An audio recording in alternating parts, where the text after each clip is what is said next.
Hola, bienvenidos a nuestra serie Información Pública en Tiempos de Pandemia de Ojo al Podcast, el podcast de Ojo con mi Pisto.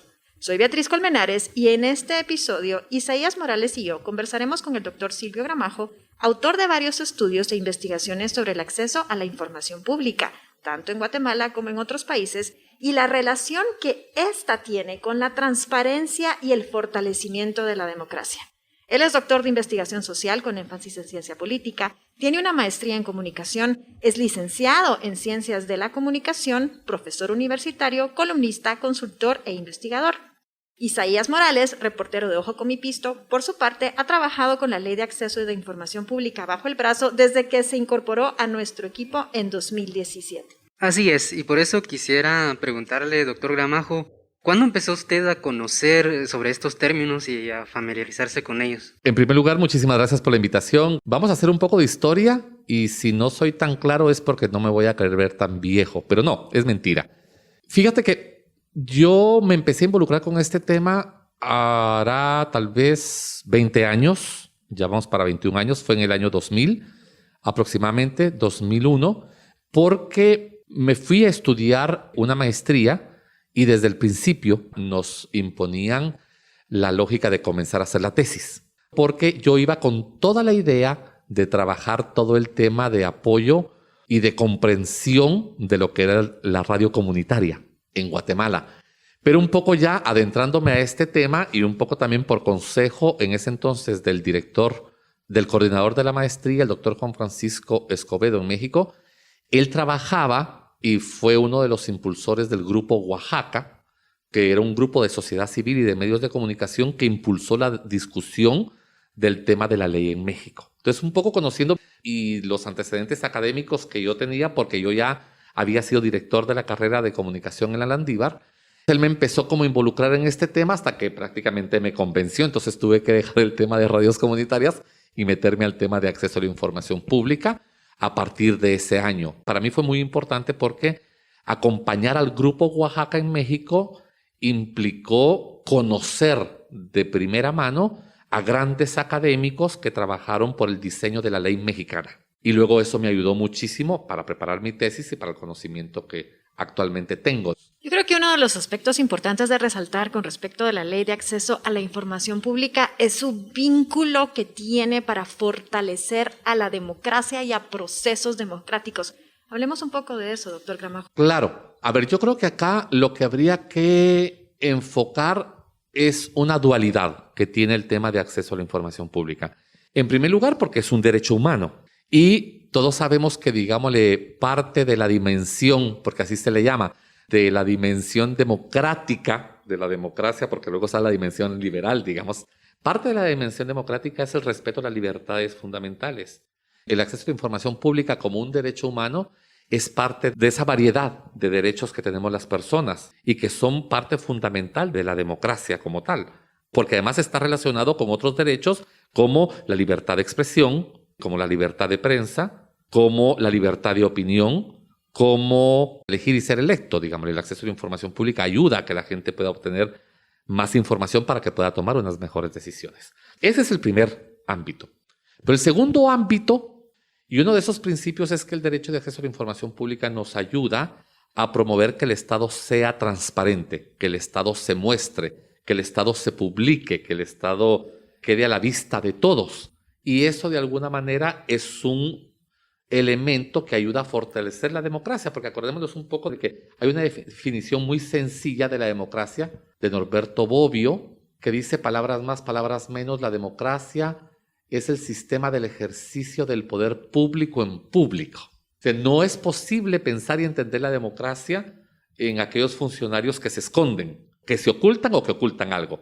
Vean lo que ustedes hacen en Ojo con mi Pisto. Ustedes lo hacen desde una perspectiva periodística, pero ustedes no dejan de ser ciudadanos y están generando una información que les sirve, por ejemplo, al poder local, a las comunidades, etcétera, etcétera. Entonces también se desarrolla toda una lógica de ejercicio de ciudadanía que es importante para el fortalecimiento democrático. Ahora bien, usted hablaba de la información que es pública, que se establece en la ley, la cual tiene algunas limitantes. Me refiero a que hay datos que no son publicables. ¿Cuál es esta información que nos pudiera comentar más al respecto? Creo que tendríamos que entender un principio básico. Si bien toda la información es pública por principio, el Estado siempre va a necesitar de un ámbito de secretividad, de tranquilidad, para poder tomar decisiones. Sí, se requiere de cierto espacio que no sea de conocimiento público y que es propio y es normal. Entonces, cada ley va a tener sus propias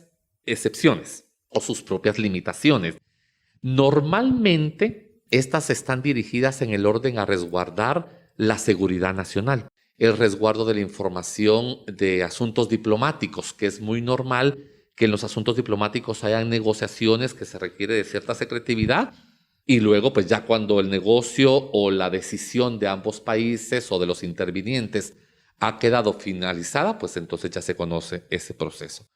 El tercer ámbito tiene que ver con la privacidad de las personas, ¿sí? Luego ha habido por ahí una suerte de cosas más, por ejemplo, temas que tengan que ver con salud pública. También habría que ver cuando hay un problema, por ejemplo, como en la pandemia que estamos viviendo, que genera problemas de salud pública, que incluso pueden elevarse a niveles de problemas de seguridad nacional. Es un tema, y alguno que otros temas económicos, donde se pueda poner, por ejemplo, el riesgo de circunstancias económicas generales, que también pueden provocar un poco de problema. Y cuando hay temas de vulnerabilidad, referido a ciertos sectores, por ejemplo, los niños y los adolescentes, que normalmente en sus leyes particulares van a estar resguardados.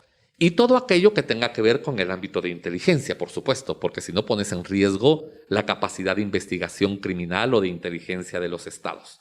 Lo que es necesario aquí, Isaías, es insistir en algo. Todas las limitaciones tienen que quedar claras en la ley. La ley no puede dejar abiertos los márgenes a la discrecionalidad para que sea el funcionario público el que decida la existencia de un ámbito. Y en el caso de la ley guatemalteca, ¿sí cumple adecuadamente con estos limitantes a los que hace referencia, doctor? Sí. Está todo el tema de seguridad nacional, está el tema de los asuntos diplomáticos, está el tema de patentes y de marcas y todo eso que tiene que ver con un asunto de resguardo de derechos de autor.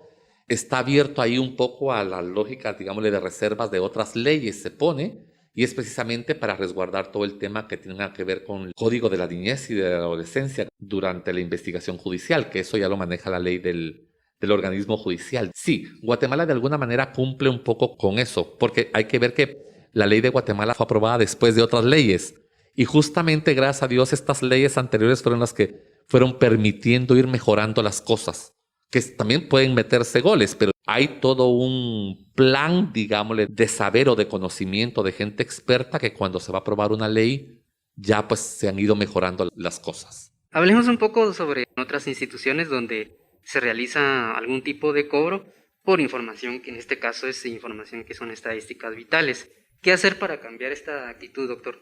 Sí, yo creo que aquí lo que hay que tomar en cuenta es que es necesario que los sujetos obligados tengan una especie como de postura o de actitud de favorecer la transparencia. Yo entiendo y puedo comprender la necesidad de generar un cobro por la información. Pero a ver, veamos y partamos desde este principio. ¿Cuánto les genera de ingreso? Yo creo que es un asunto de actitud, en primer lugar, porque la ley, francamente, lo dice con claridad, que se debe favorecer el principio de gratuidad y que de hecho el cobro o el costo que hay lo imponen cuando uno pide copias o reproducciones de la información. Para que quede claro, me deberían de cobrar si yo voy y pido una información y me van a dar 25 páginas. Pero resulta que es un trabajo de la universidad y somos 4 los que estamos en el grupo y yo pido 4 copias de esa información. Ahí me deberían de cobrar, porque si no me deberían de dar una copia y yo voy a la tienda de la esquina. Pero esta necesidad de generar estos cobros realmente creo que son innecesarios. Y 2, lo que evidencian es la posible creación de disuasivos para que la gente no pida la información. Entonces, desmotivar las solicitudes. Gracias, Silvio. Gracias, Isaías. Con este concluimos la serie de Ojo al Podcast sobre información pública en tiempos de pandemia. Siga pendiente de más series y episodios de nuestro podcast. Además, recuerde, Pisto de Guatemala es nuestro pisto.